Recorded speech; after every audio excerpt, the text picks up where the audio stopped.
Hello everybody, this is your girl Slick Vic. Welcome to Peace, Toast, and Jam. It's been a hot minute, and as always, super pumped that you're here, and also very apologetic that it's been taking this long for me to have another episode pop up. But to be honest, I had a conversation today with a teammate, a friend in jiu-jitsu about how we were both listening to podcasts, and we were talking about different podcasts that we listen to. And she told me, she's like, gosh, you should have a podcast. And I'm like, oh my gosh, girl, I have a podcast, but I have been slacking on the podcast episode. So I was like, today's the day. I need to do it. I need to get an episode out. So yes, here we are. We are almost in June and it's been a minute, but I have a really cool topic today. For those who are watching on YouTube really quickly, you probably see Chomper in the background. He is here, being the goodest boy ever. But if you guys hear some craziness going on, if you're just listening to this on Spotify or Apple Podcast or whatnot, it's just Chomp in the background. So he's just here with us. So with that being said, before I start this episode, if you are not already subscribed, please subscribe to the YouTube channel. Please follow me on all my socials, Slick Vic, B-A, B as in boy, A as in apple. Find me out there. Follow, like, share, all that jazz. That's how I get out there into the world, and I appreciate all of the people that have been doing that for a while now. So thank you so much. And without further ado, let's get into it. So because of the fact that I was listening to my friend talk about different podcasts, and I was telling her about podcasts, and it was during jiu-jitsu, I'm like, you know what? I need to talk about jiu-jitsu today. And I was actually listening to a couple different podcast episodes from other creators and podcasters about jiu-jitsu and listening to competitors talk about things and whatnot. And if you remember, I did put out for the 2025 year that I wanted to compete. I wanted to compete more. Has that happened yet? No. Are we almost halfway in the year? Yes, I do realize that. There are excuses galore as to why I haven't yet. So I don't need to give you those other than the fact that I just haven't competed yet. And I hope to do so at some point in time during the year, but we will see. So with that being said, I kind of wanted to talk about being a purple belt in jiu-jitsu. For those that don't know, there is a belt system in the martial art of jiu-jitsu. You start out as a white belt, you then move to be a blue belt, to become a blue belt, then you're a purple, which is where I'm at, there's brown belt, and then there's black belt. So, depending on your skill level and your advancement level, different schools, different gyms will elevate you through the belts depending on the way that they do that as a school, but also about how good you are, to be honest. We've had individuals at our gym that I feel have been at the belts that they've been in a very short amount of time, but it was because of the fact that they were really skilled at a lower belt level. So it was like, gosh, if you're starting out as a white belt and you're just killing blues and purples, well, you should probably be a blue belt. So it's kind of those situations, right? Again, kind of depends on the gym and the school and the coaches and the owners and whatnot. But I've been a purple belt now for, let's see, has it been 2 years now? I think. But I'll be honest, when I first became a purple belt, I was like, there's no way. There's no way I'm a purple belt. I don't feel like I earned this. I don't feel like I am a purple belt at all. And that was from my original coach in Ohio. And then I had moved back here to Tampa, Florida, and my now coach gave me his purple belt, I believe a year later. And I remember when I got that purple belt, it felt more like it fit. I really do feel like a purple belt. And that's in no way, shape, or form trying to discount my original coach, and what he saw in me, in no way, shape, or form. But I think because of the skill level that there is here, the people that are in my gym here, I just didn't think that I was at their level. So I was really appreciative when I got the purple belt.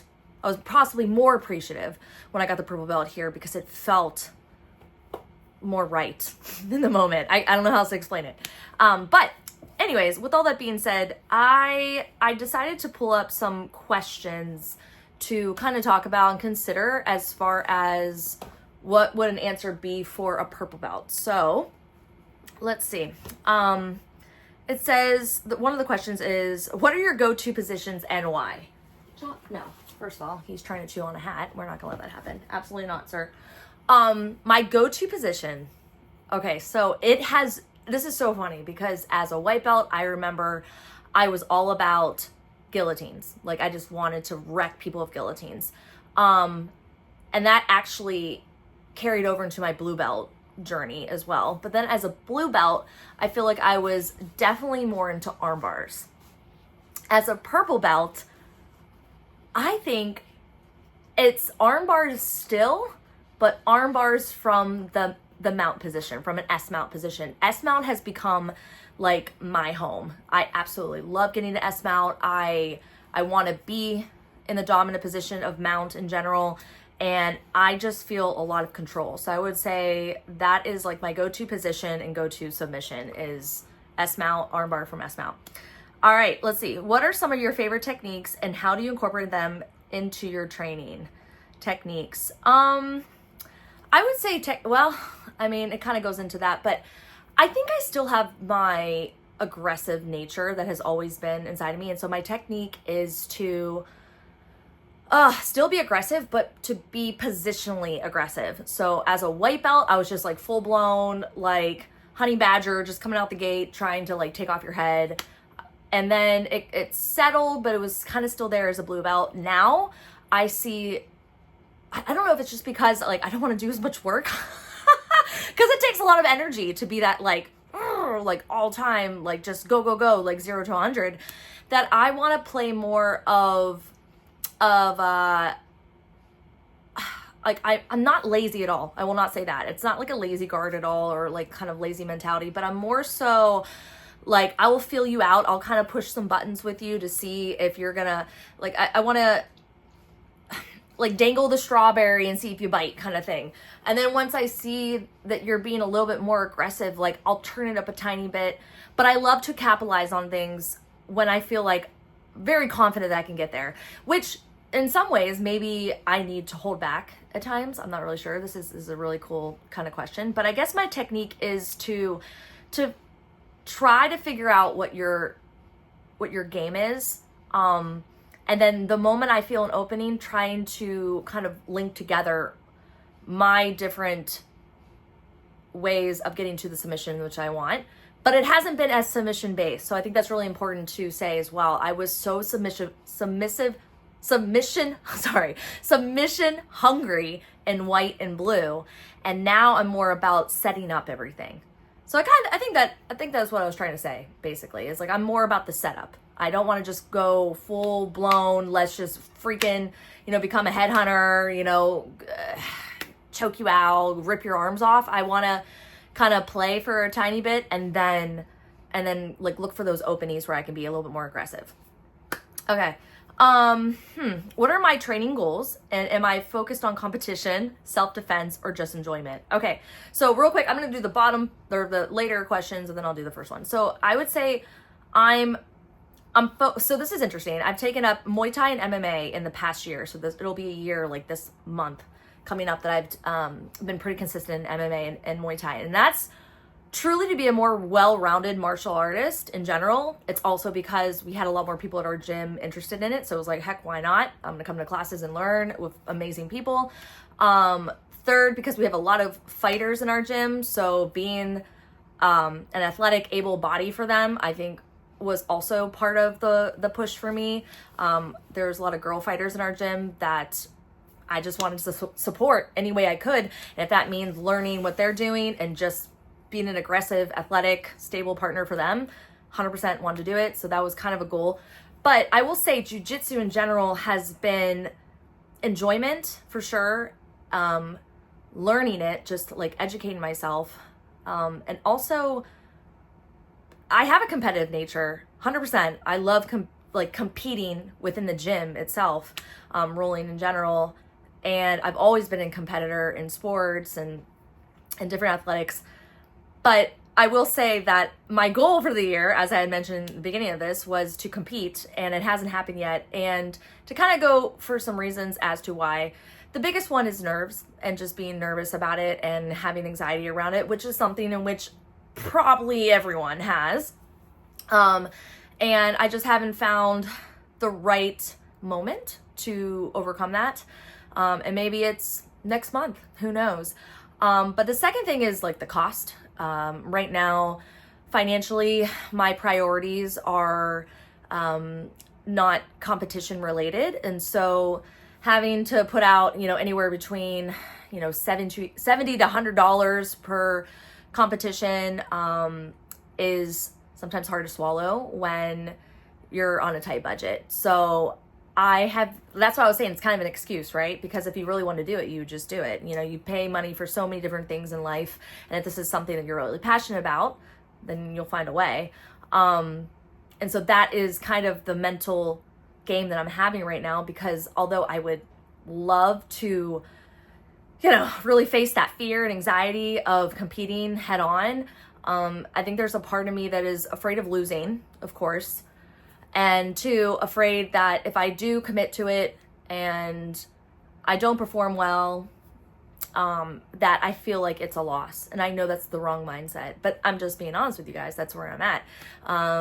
And honestly, in some ways, if I won, I don't know if I would feel exactly confident that the $100 for that competition was put in the right direction for my life right now. So I think I need to feel a little bit more stable mentally around that, and kind of meditate on if this is something in which is important right now for me to really attack head on as a purple belt who wants to compete more. Is it going to help me in different areas of my life? And am I going to be okay regardless of the outcome? So that's kind of my training goals, is to be an amazing teammate to all those that I have the pleasure and the opportunity to work out with every week at my gym, to elevate in my own way, to just become a better martial artist, and then hopefully start competing more. So those are my training goals. What's my favorite aspect of jiu-jitsu training, and what are some challenges I've faced? My favorite aspect is, I would just say, the puzzle of jiu-jitsu. The fact that every week I come to a class and I learn something. I think that is the most beautiful part of jiu-jitsu. That today, for example, we were drilling a move that we had done last week, I believe, but doing it today, I found something else that I could improve on immensely. And then it just kind of snowballed into a different submission as well. And I'm like, oh my gosh, that's amazing. And that's so much better. And this was a move that we've done last week and that I've done before. And things will just click more and more the more that you're exposed to it. And jiu-jitsu is, there are some things, of course, where it's like once you're there, it's really hard to find any way out of that. Depending on your body, depending on your skill level, depending on the strength and the technique of the person that you're with. But the cool thing is also that jiu-jitsu is like the little guy's sport, probably more than the big guy's sport, because technique will take you a lot farther than strength. So as someone who is shorter and smaller, that is one aspect of it that is so cool, is that I find myself in positions and in submissions that I never thought I would ever get on anyone because of my size, but because of the technique, it works. And that's the beauty of it. So that's one of the many aspects, but I would say one of the top aspects that I just really love about jiu-jitsu. Challenges that I've faced, I would say, challenges. There's a few, but I'm trying to think of like one that I can really elaborate on. I would say challenges would be, how do I explain this? Like, there are times where I'm training with, so for example, my boyfriend, he is a brown belt and he's our leg lock coach. He is incredible, like a phenom. He's amazing. And I guess there's times where I'm challenged because it kind of goes along with what I was just kind of explaining in some ways, that I'm the littler guy or girl, I guess you could say, the smaller person in between the two of us.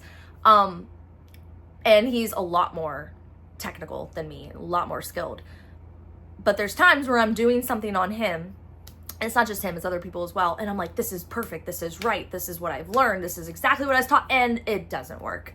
And it's so frustrating. So I think that's a challenge at times, because I find myself getting frustrated that, oh, this worked on so-and-so and so-and-so and so-and-so. But when I work with him, it doesn't work because he's shutting it down. And he's showing me that there's always like something else that you can do. That's the cool part about the puzzle.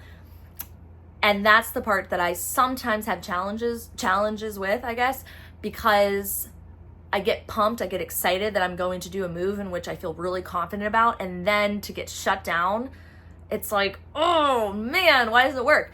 Now, in the same way, it's a challenge in that way, but then it's a challenge in another way, a good way challenge, to be like, oh, well, okay, well, if that doesn't work, then what am I chaining together to challenge that challenge? You know what I mean? So it can be frustrating though. It can be very frustrating when we do an entire class on how to, for example, how to like escape if we're in someone's mount or under someone's mount, you know, and it works perfectly with someone else. But then with him, it's just like, what? Like that was something that I was asking questions about today, because he does a really good job of, you know, keeping his knees really close and moving up into your armpits, so that it is really hard to bump them off, to get on your side, or to get any kind of knee elbow escape. But he is so good at staying in mount and just making it miserable for you that there comes a point where you're just like, well, what am I doing? Like, I'm, you know, take my arms, do an arm bar, whatever, you know, like you just get so, you feel so hopeless in those positions. So I've gotten so much better with this. I want to just let you know that when I was a fresh purple, this was one of the most frustrating things in the world. But with maturity through the belts, maturity through the different levels of jiu-jitsu, I would say I have become a lot more relaxed in those positions and in those submissions and in the training and the drills, to know that, all right, maybe it's not going to work exactly with him today, but I'm going to try to figure out a way to be a little bit quicker, a little bit finer on the detail, a little bit more technical, a little bit more skillful, that I can figure out how to challenge that challenge and maybe escape one day. You know what I mean? One day. So we'll see. Let's do one more question, okay? So let's do this. How do you feel that about my jiu-jitsu training and how it's impacted my life outside of the gym? Woo! All right. Well, this is like, we can go on and on. I believe I've talked about this before, but jiu-jitsu is so much more than just training for an hour, a couple hours in a gym on a bunch of mats with a bunch of sweaty people and, you know, basically looking like little Rubik's cubes rolling around on the ground. It's so much more than submissions. It's so much more than self-defense. It is such a mental stimulation. It is so humbling, which I have to throw this out. I'm wearing Humble wear. Shout out to Humble Fight Wear. It is, it makes you feel amazing. It can make you feel frustrated, of course. It can be so challenging. It can feel hopeless at times when you're in positions that you keep getting just tapped out no matter what you do. But it's changed my life in so many different ways. And I know that's such a cliche thing to say, because everyone's like, oh my gosh, jiu-jitsu changed your life. Like, wow. It's like, yeah, but it has. And I believe it's changed my life because I've allowed it to change my life, if that makes sense. So it's not like it just came into my life and I'm like, oh, wow, like my whole world has changed. Like, it took time. It took me being consistent in jiu-jitsu and being disciplined in coming to class and learning and actually caring about the classes. I mean, there have been times where I was just that goofball, just laughing and joking and, you know, in the corner, and I still have fun. I still, you know, giggle, but I've gotten so much more serious. And it's because I care. And it's because I care about elevating in jiu-jitsu. I care about learning about it. I care about possibly helping others one day through it, whether it be through teaching or helping other people in different seminars or whatnot. Do I feel like that is my calling to be a coach, to be a teacher in it, to have seminars? No, not right now, because I don't even see that vision for myself. It's not even like, I can't see it. So I know it's not there yet, or maybe it will never be. But I love expressing how much I love it to others. I love creating content around it. So obviously, if you've been following me for a while and you know about me, you know that I make a lot of digital content around jiu-jitsu. And a lot of it's really funny. It's over the trends that are on TikTok and Instagram Reels and whatnot, all that jazz. But I share it because I know it's motivational. It has changed a lot of people's lives. It's made people feel confident about themselves. It's given people self-defense. It's given people hope that they can protect themselves and their family. It's an incredible martial art to learn. It's very functional. It's so many different things. Mentally, you get such a dopamine, serotonin rush when you're there after. The community is amazing. You get to learn about so much with other people. You get to learn so much about other people. And you all come together, and the people that I have worked with over the years, I don't think I would have ever met them outside of the gym. So that community aspect and the connection there is really cool, because if it weren't for jiu-jitsu, I wouldn't know these people. I wouldn't have the connections and the relationships that I do if it weren't for jiu-jitsu. So it's brought me into other people's lives. And then the conversations that I've had with them outside of the gym in their life, in their personal life, and you see how that's so amazing, how that just kind of again, the word snowball, it just has a snowball effect of being super positive. I think it's impacted my life greatly. It's been incredible. Have there been hard times with it? Yeah, of course. But that's life. And the growth that I've seen in myself, the maturity level through jiu-jitsu, has transferred over into my personal life exactly the same. I'm growing up through jiu-jitsu as I'm growing up as a human in this life, and I can see how the leveling up supports and just it complements one another so well. And I think a big part of that is the more serious that you get in jiu-jitsu. And when I say serious, it's not like you just don't have fun, but the more serious about learning jiu-jitsu that you get, the more serious that you are about your life and your purpose and what you're doing. Because if you're showing up all the time for yourself in the gym, then you're going to show up for yourself outside of the gym as well. And isn't that just amazing? So, that was such a cool question. I like that. All right. Well, I won't go on any more than that because I don't want to keep this super long, but please let me know if you felt that this episode was helpful, if you felt that it inspired you to maybe try out jiu-jitsu, and if you're in jiu-jitsu, please let me know what your rank is and how you feel about the way that I described the purple belt. If you've ever been a purple belt, I would love to hear how you feel about these questions that I brought up. If you're an upper belt, can you relate to some of these questions? And if you're a lower belt, maybe what are some challenges that you're going through right now? Or maybe look back at the questions that I just asked and ask it from the standpoint of being a blue belt or a white belt. I would love to hear and see your feedback on that as well. So with that, I'm going to get going, but I hope you enjoyed this episode. Please share, please email it, text it, put it on your Instagram stories, TikTok, whatever you can, YouTube. Let people know about this whole podcast. Again, I apologize for it being such a long time since I posted something. And if you have any ideas or topics in which you would like me to discuss, please let me know and I will get right on that as well. But I hope you're all having an amazing morning, a lovely afternoon, and a great evening whenever you listen to this. I will talk to you all soon. Bye.